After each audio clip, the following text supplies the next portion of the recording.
Bose, emergency physician and medical director at Odessa Fire Rescue, that's in Texas. He is also chief medical officer at liveclinic.com and an Iraq War veteran. Dr. Bose, thank you for being with us. And I want to start by asking you, how are you and your fellow ER docs bracing for the tsunami? And do you have the equipment you need for this battle? Well, thank you for having me. Hopefully some tips from the emergency room here can help you. We're doing the best we can right now. I'm in the emergency room practicing, but I'm also involved with an excellent team at the EOC, which is the Emergency Operations Center.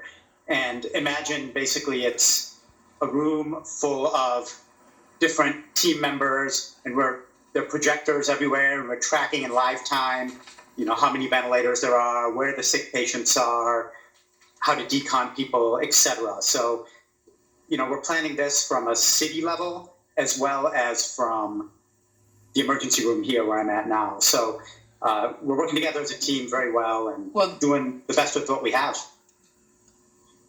Of course you are. Emergency Operations Center, EOC. So, Dr. Bowles, tell us, what is it like in the ER these days? Well, one thing, even before COVID hit, is when people come into the ER, the one thing I can tell you is most of them did not expect to be in the ER that day.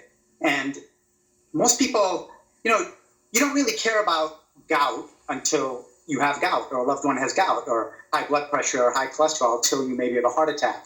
So what I'd like to say to our listeners is, we are seeing this in the emergency room, and, I want to give a kind of less optimistic message, a realistic message, and an optimistic message too. Realistically, we're seeing it in all ages, and in the most extreme form, this viral particle goes into the lungs fill with fluid, and you basically drown in your secretions. It goes to the heart, and your heart goes into an abnormal rhythm, and that's a problem. It's causing people to die. It's causing people to be on ventilators. That's not good. However, no, that's not. The optimistic message of this is we have the power. Our listeners have the power to stop this curve and just take it from someone. And my fellow, respiratory therapists, nurses, everyone who's working in the emergency room, you may not see it, so you may not take this message of distancing. It may not quite register yet until you see it. But let's not make that mistake. Let's trust the people on the front lines and follow the rules. Very well put, Doctor, because that's what, we keep praising you, we keep thanking you, and I'm glad that you're saying, great, thank you, but, you're welcome, but here's what I need from you, here's what we need from you. And so I'm glad that you pointed out that how crucial it is for us to stay inside and to maintain the social distancing. So thank you so much for pointing that out so succinctly and painting a real picture for us. And I want to ask you, so, you told us about the Emergency Operations Center. You're clearly dedicated, and I don't mean to be condescending, because I can't even, really amass the amount of emotion behind what I'm saying to you as someone who we really do appreciate as a frontliner. I do ask you, when you do have that occasion to go home, how do you decompress? Where do you turn to so you have the strength to come back and do what you do every day? It's a strange world now. I mean, you're isolated, but that doesn't mean you need to socially isolate, right? So physically, we want to keep that 6 feet, and we may be home alone, but you don't need to socially isolate, right? I mean, right now there's,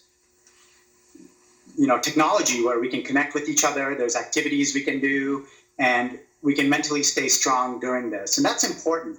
And our team in Odessa, Texas, is really focusing on that. I mean, we're seeing, imagine, you have Odessa Fire Rescue, you have a hospital that covers 38,000 square miles of land at Medical Center Hospital, meaning like the size of Indiana, essentially.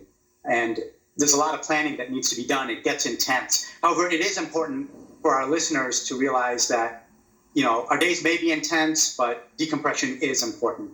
And I'm so grateful to all the respiratory therapists, nurses, and all the team first responders, the custodians who probably save more lives than anyone by killing germs, I mean, this is a team effort right now. Mm-hmm.